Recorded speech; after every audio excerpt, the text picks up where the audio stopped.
how to replace a new motherboard in the laptop. Let's do it.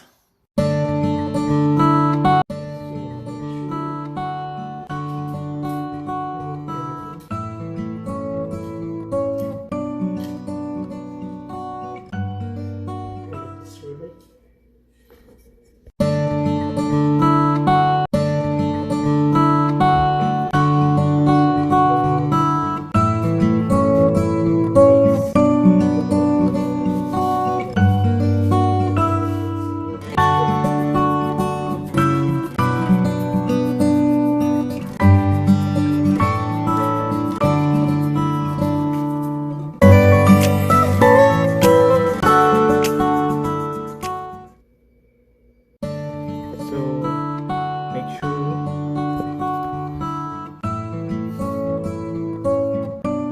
lahat naka-input.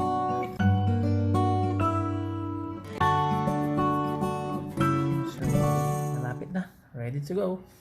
Here we go. Let's see what will happen.